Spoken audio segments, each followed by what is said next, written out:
Merhaba sevgili Orta 3 öğrencileri, kimya dersine hoş geldiniz. Bugünkü konumuz ikinci bölümde bazı sodyum bileşikleri.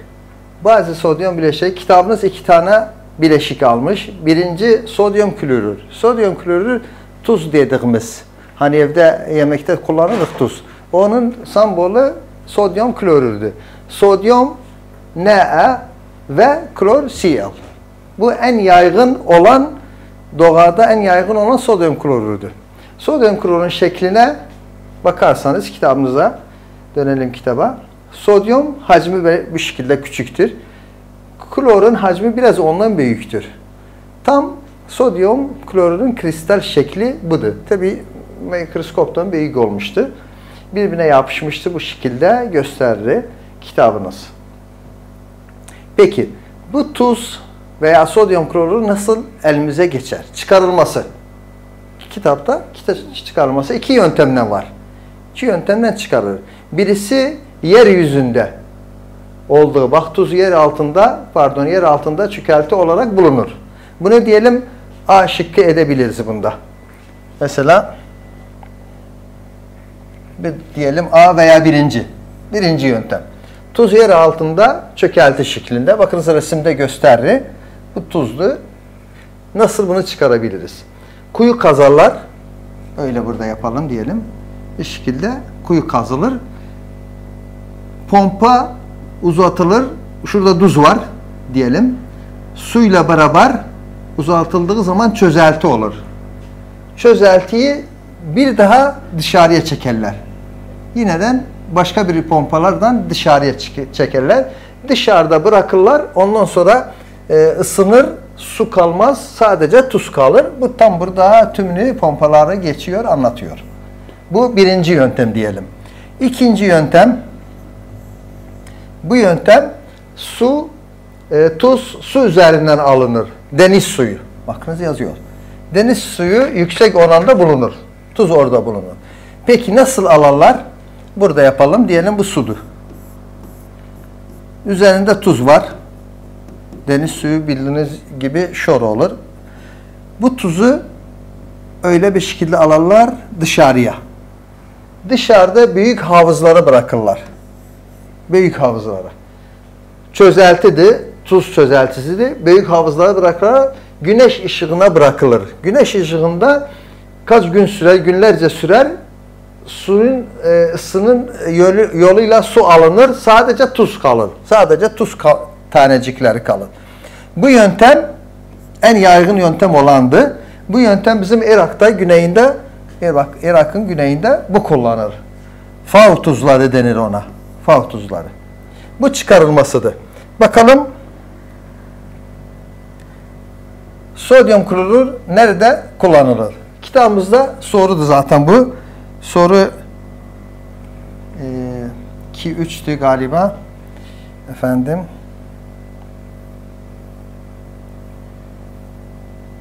Soru kitabımızda bölüm sorularında soru 2-2. Soru 2-2'de bunu soruyor. Yemek tuzu, sodyum klorür yemek tuzu. Bunu anlaştık. NaCl'lı sembolü. Bu yemek tuzudur. Yemek tuzu nerede kullanılır? Neden önemlidir? Çok firmalarda kullanılır, çok şeylerde. Neden? Birisi sodyum karbonat. Yani sodyum klorür, sodyum karbonatın üretiminde kullanılır. Peki sodyum karbonat nerede kullanılır? Hani sodyum karbonata başka bir ismi de var. O da çamaşır sodası denir. Nerede kullanılır? O kağıt, cam ve ekmek meyasında kullanılır. Yani bu not olarak sevgili öğrenciler, sodyum klorür kağıtta kullanılmaz. Sodyum klorür sodyum karbonatın üretiminde kullanılır. Sodyum karbonat kağıt, cam buralarda kullanılır. Artı aynı şekilde sodyum klorür nerede kullanılır? Sodyum hidroksitin üretiminde kullanılır. Peki sodyum hidroksit neyin firmasında kullanılır? Bakınız sabun, kağıt ve ham petrol olarak rafine işleminde kullanılır. Artı sodyum klorür, üçüncü yemek tuzu, yani sodyum klorür sanayide çok önemli yer altında klor gazı üretiminde kullanır. Bunu da unutmayalım. Klor gazı. Bunun üretiminde de kullanır. Önemlisi sodyum klorür yemek, bu direkt sodyum klorürdür. O iki tane nokta sodyum klorür, sodyum hidroksitte kullanır. Şimdi burada tam sodyum klorür yemek tuzu dediğimiz et ve balık gibi gıda maddesinde uzun süre saklanma üzerinde kullanılır. Bu neden de geldi tabii. Neden de olabilir. Gazete Bakanlık'tan geldi. Neden sodyum klorür balık ve etin saklanmasında kullanılır? Eskiden buzdolabı yok idi tabii. O zaman tuzu balığa veya ete bırakırdılar. Günlerce kalırdı, çürümezdi. Neden? Çünkü sodyum klorür tuz virüsleri öldürür. Bak burada da yazıyor. Çünkü bunu neden olarak kullanabiliriz. Çünkü tuz çözeltisi çürümeye neden olan bakterileri veya virüsleri öldürür. Dikkat ediniz, bu neden gelebilir. En sonunda yemek tuzu deri tabakalanmasında, yani dibağa, Arapçası denir dibağa. O işleminde kullanır. Hayvan kesildiği zaman koyun olsun, inek olsun derisini yan tarafa bırakılan onu NaCl veya tuz tam etrafına sürerler o saklanmak için. Bu 5. nokta onu diyor. Bakalım sodyum klorun özellikleri nedir? Diğer sayfaya geçelim. Sodyum klorun özellikleri. Burada bir alıştırma var sevgili öğrenciler. Alıştırmaya dikkat edelim. Saf sodyum klorür, yani yemek tuzunun safı ile şekerin sıcaklık yönünde arasındaki fark nedir? Sıcaklık yönünde. Deneyin isterseniz evde tuz, saf olan tuzu ısıya bırakın. Sopa üzerine veya ocak üzerine ona bırakınız. Aynı şekilde de biraz şeker bırakın. Bakarsın şeker siyah renge döner. Şeker yanar, tuz yanmaz. Yani bunun cevabı öyle diyebilirler. Tuz yanmaz, şeker etkilenir ısıdan ve yanar. Şu işte cevap verebilirler. Peki, şimdi bir deney var burada. Bir miktar saf sodyum klorür saat camı üzerine koyunuz. Saat camı ne demek? Şimdi resim var kitabınızda. Bakınız sevgili öğrenciler. Şuna saat camı denir. Tabi saat camı ellerimizdeki saat değildi. Ama şekil olarak saat camına benziyor. O yüzden saat camı biraz tuz bırakılır. Ne olur? Saf tuz bırakılsa saat yönünün üzerine, yanında diğer saat yönünde normal tuz bırakılsın. Normal tuzdan saf tuz bırakılır. 1 veya 2 gün kalır. Dikkat ederseniz normal tuz nemlenir. Saf tuz nemlenmez. Bu deney cevabı nerede? Neden nemlenir? Çünkü magnezyum klorür veya sodyum klorür içerir. Normal yemek tuzu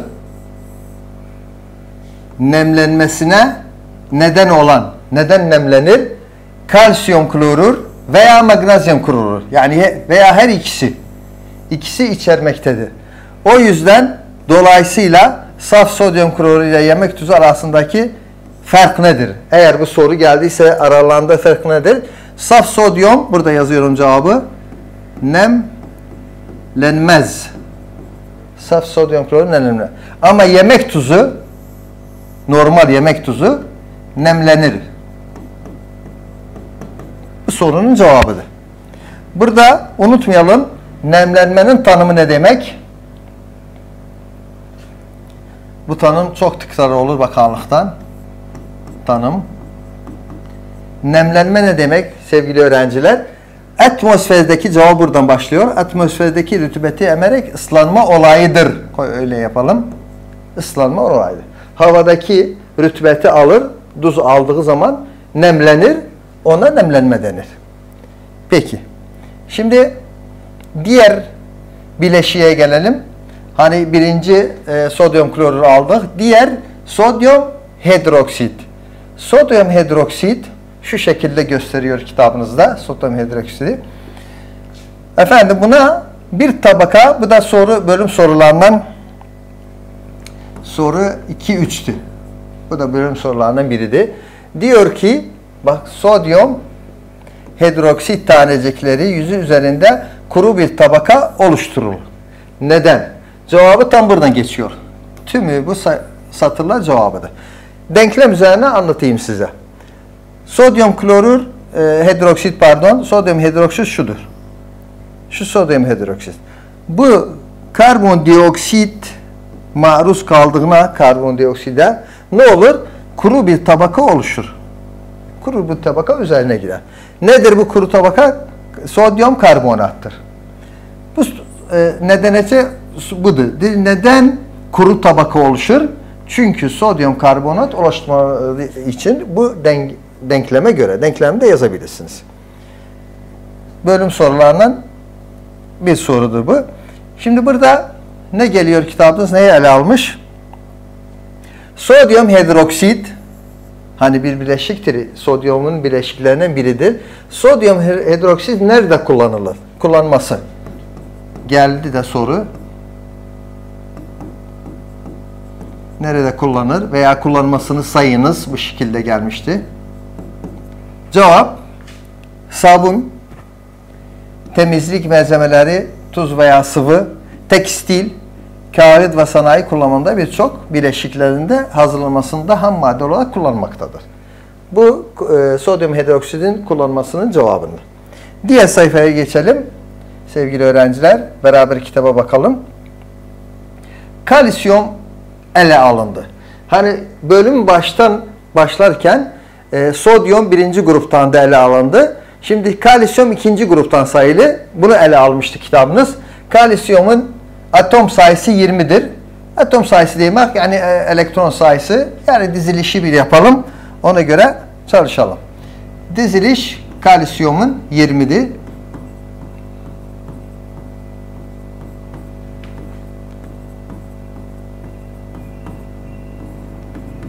ise 2. Şimdi yukarını toplarsanız 10, 10, 20.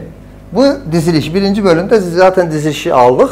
Bu birinci temel enerji düzeyi, bu ikinci temel enerji, bu üçüncü temel, bu da dördüncü temel.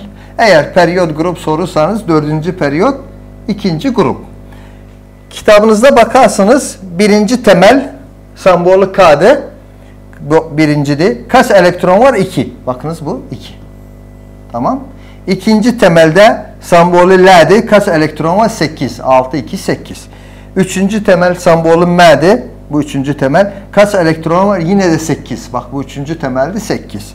Dördüncü temel sembolü N harfiyle gösterir. Kaç elektron var? 2. Bu 2 abone demektir. Bu tablonun açıklaması. Burada gösteriyor tabi birinci yörünge, yani birinci temel demek. 2 tane var, 8 tane var, 8 tane var. En sonunda 2 tane elektron var. Geçelim. Kalsiyum nerede bulunur? Veya bulunuşu nerede olur? Kalsiyum çok şiddetli aktif nedeniyle tek başına bu doğada bulunmaz. Başka bir maddeden bileşmiş. Maddeler hangisidir? Örneğin karbonatla nerede gördük bunu? Mermer ve kireç taşı. Sülfat şeklinde bulunur. Yani karbonat şeklinde bulunur, sülfat şeklinde. Karbonat neredeydi? Mermer ve kireç taşında. Sülfat şeklinde bulunur. Nerede? Alçı taşında. Efendim, kalsiyum fosfat veya silikat gibi bulunur. Bir de kalsiyum elektronlu kloroflorür sıvı elektroliz yoluyla elde edilmektedir. Bu belki de boşlukta gelebilir. Nasıl elde edilir? Elektroliz yoluyla. Artı en önemlisi biz hayatımızda kullandık. Kalsiyum, süt ve balık gibi bazı gıda üretiminde bulunur. Kalsiyum da şekillerini kitapta gösteriyor. Burada balık gibi, et gibi. Burada da şekilleridir. Kalsiyum şekli bu şekilde doğada var. Şimdi kalsiyumun bileşikleri, nasıl sodyumun bileşikleri vardı? Kalsiyumun bileşikleri. Kitabımız 2 tane bileşik almış ele. Birisi kalsiyum hidroksit. Sembolü budur. Kalsiyumun hidroksit. Bakalım nasıl elde edilir? Tabii kalsiyum oksitle su eklerken kalsiyum hidroksit elde edilir bu denkleme göre. Adları nedir? Sönmemiş kireç. Bu kimin adıdır? Buna bir ad verirler. Peki. Üstüne su eklerken o ta kitapta, denklemde su eklenmiş. Bu şekilde hazırlanır. Bu işlemin sonunda sönmüş kireç. Sevgili öğrenciler buna dikkat edin. Bu tanım gelmişti bakanlıktan. Sönmüş kireç yani kalsiyum hidroksidin bir başka adı da var. O da sönmüş kireç. Sönmüş kireç nasıl elde edilir? Kalsiyum oksit su ile ekilerek elde edilir. Bunun bir tane daha adı var. Adlandırılır kalsiyum hidroksit elde edilir. Saf kalsiyum hidroksit çözeltisi aynı zamanda bakınız kireç suyu da demektir. İki tane adı var. Sönmüş kireç veya kireç suyu. Denkleminde tam önünüzde görüyorsunuz. Abudur. Bu elde edilir. Su eklenerek ne oldu? Sönmüş kireç oldu. Biraz aşağıya inelim. Sodyum kireç neye maruz kalanda? Karbondiokside maruz kalanda ne oluşur? Bulanık bir şekil oluşur. O da karbonat kalsiyum. Bu denkleme de önem verirsiniz. Diğer elementimiz o da kalsiyum sülfat.